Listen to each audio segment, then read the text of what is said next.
বাংলাদেশের সংবিধান সেনা আইনের বৈধতা দিয়েছে এবং আন্তর্জাতিক অপরাধ ট্রাইব্যুনাল আদালতও সংবিধান স্বীকৃত। এক্ষেত্রে আন্তর্জাতিক অপরাধ ট্রাইব্যুনালের সাথে সেনাবাহিনী সমন্বয় করে একটি দৃষ্টান্তমূলক বিচারের উদাহরণ সৃষ্টি করতে পারে, যেখানে আর কোনো মায়ের বুক খালি হবে না, কোনো স্ত্রীকে বিধবা করা হবে না, কোনো সন্তানকে তার বাবা ডাক থেকে বঞ্চিত করা হবে না। আমরা দৃঢ়ভাবে বলতে চাই, আমরা অপরাধীদের বিচারের পক্ষে, তবে সেই বিচার হতে হবে সুনির্দিষ্ট প্রমাণের ভিত্তিতে এবং সংবিধান ও মানবাধিকারের মূলনীতির আলোকে, যেখানে কোনো ধরনের ফুল স্টপ চলবে না। একই সঙ্গে আমরা মনে করি কোনো নাগরিকের মৌলিক অধিকার হরণ করা সংবিধান বিরোধী।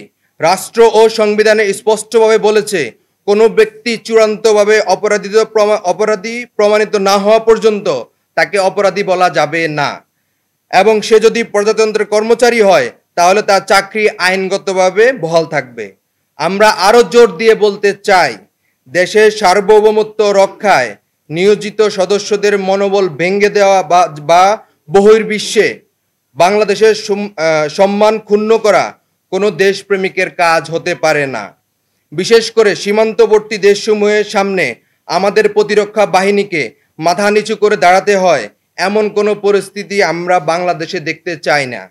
অতএব এক্স-ফোর্সেস অ্যাসোসিয়েশন সকল দেশপ্রেমিক নাগরিক, প্রাক্তন ও বর্তমান সেনা সদস্য এবং গণমাধ্যমকে অনুরোধ করছি, বিভ্রান্তি ছড়ানো কুচক্রী মহলের অপপ্রচারে কান না দিয়ে সংবিধান, সার্বভৌমত্ব ও সেনা মর্যাদার পক্ষে দৃঢ় অবস্থান নিন। আসুন আমরা সবাই একসাথে বলি, গুজব নয়, দেশপ্রেমী আমাদের ঐক্যের প্রতীক।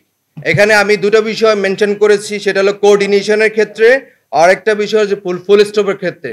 আমি একটু ক্লিয়ার করি, কোঅর্ডিনেশনটা যেটা বলা হয়েছে যে বাংলাদেশের আইসিটি অ্যাক্ট যে আইন সেটা সংবিধান কর্তৃক স্বীকৃত, এবং সেনা আইন যেটা এমবিএমএল বলা হয় সেটাও সংবিধান কর্তৃক স্বীকৃত। তো আমরা এই ক্ষেত্রে কোঅর্ডিনেশনটা কেন প্রয়োজন?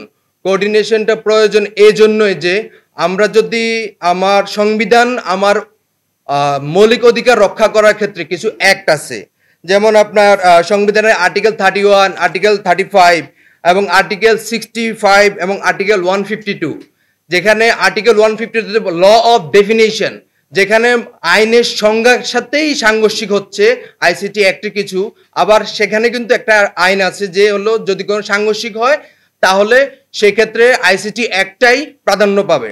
কিন্তু বাস্তবিক ক্ষেত্রে আমরা হিস্টোরিক্যালি অন্যান্য দেশের ক্ষেত্রে যে যদি আমরা দেখি, যেমন এই ধরনের ডিক্টেটরশিপ যেটা হয়েছে, আমরা প্রথম কথা বলতে চাই, যে ধরনের গুম খুন হয়েছে বাংলাদেশের ইতিহাসে, সে যদি আমার আপন ভাইও হয় আমি তার ফাঁসি চাইব সর্বোচ্চ, এবং সেটা ওপেন প্লেসে ফাঁসি চাইব। কিন্তু আমরা যখন এই বিচার করতে গিয়ে ভবিষ্যতে যাতে কোনো ধরনের কোশ্চেন রেজ না হয় সেদিকে খেয়াল রাখা উচিত। সেজন্য কোঅর্ডিনেশনের ক্ষেত্রে যেমন আর্জেন্টিনাতেও আপনার ডিক্টেটরশিপ হয়েছে, চিলিতে হয়েছে, মেক্সিকোতে হয়েছে 2014-তে, টার্কিতে 2017-তে হয়েছে। কিন্তু এই ডিক্টেটরশিপদের বিচারগুলো হয়েছে, সেই বিচারগুলো কিন্তু সেনা আইনের সংশোধনীর মাধ্যমে হয়েছে। তো এখানে আমাদের বেনিফিটটা কি? সেনা আইনের সংশোধনী যদি নিয়ে আসা হয়, সেখানে আমাদের ইন ফিউচারে যদি এই অভিযুক্তরা যদি কোনো ধরনের চ্যালেঞ্জ করে যে আমার 152 আওতায় বা সেকশন 35, সেকশন 38 সংবিধানের আর্টিকেল 35, তখন কিন্তু তারা পার পেয়ে যাওয়ার একটা সম্ভাবনা আছে। সম্ভাবনাটা কেমন আমি আপনাদেরকে যদি আরো প্রিসাইসলি বলতে যাই, দেখেন এই আদালত, এই কোর্ট, এই চেয়ার, এই জাজেসরা কিন্তু একসময় আমাদের বর্তমান প্রধান উপদেষ্টা ডক্টর ইউনূসকে বলেছে যে উনি দোষী, উনি সুদখোর, আরো অনেক কিছু বলেছে। কিন্তু আজকে আবার এই কোর্টে বলছে যে হলো উনি নিরপরাধ। সো এই যে একটা আজ থেকে 10 থেকে 15 বছর, 7 বছর বা ইন ফিউচারে যে কোনো ধরনের চ্যালেঞ্জের সম্মুখীন যাতে না হয়, এবং এই যে অপরাধীরা যাতে পার না পায়, সেজন্যই কিন্তু এই কোঅর্ডিনেশনের মাধ্যমে, সেনা আইনের মাধ্যমে যদি বিচার হয় তাহলে কিন্তু এই অপরাধীদের সর্বোচ্চ শাস্তি হবে। এবং আমি মাননীয় সেনাপ্রধানকে রিকোয়েস্ট করব এবং অনুরোধ করব বা হলো স্বচ্ছতার ক্ষেত্রে যেভাবে আইসিটি অ্যাক্ট যে বিচার হচ্ছে লাইভ প্রক্রিয়ার মাধ্যমে একদম জনগণ দেখতে পাচ্ছে, প্রয়োজনে সেনাবাহিনী সে পদক্ষেপ নেবে, যা সেটাতে কোনো ধরনের বাইন্ডিংস নেই এবং আমরা বিশ্বাস করি সেনাপ্রধান সে আদেশ সে অনুরোধ শুনবে। এখানে আরেকটি বিষয় আমি ক্লিয়ার করি যে ফুল স্টপের কথা বলেছি আমি। এখানে আমরা দেখি সরকারের পক্ষ থেকে বলা হয়েছে যে আর কোনো সেনা সদস্যকে গ্রেপ্তারের পরিকল্পনা নেই। তাহলে এখানে একটা কোশ্চেন রেজ হয় যে তাহলে কি যাদেরকে এখন অ্যাকিউজড করা হয়েছে বা গ্রেপ্তারে আনা হয়েছে তারা কি পরিকল্পিতভাবে হয়েছে? আমি আজকে আমার ছোট নলেজে আমি আইনজ্ঞ না, তারপরেও বলতে পারি যে আমি যখন কোনো একটা বিষয় ইনভেস্টিগেট করতে যাবে ফার্দার আরেকজন ক্রিমিনাল বের হবে, সেখানে আরো ক্রিমিনাল বের হবে।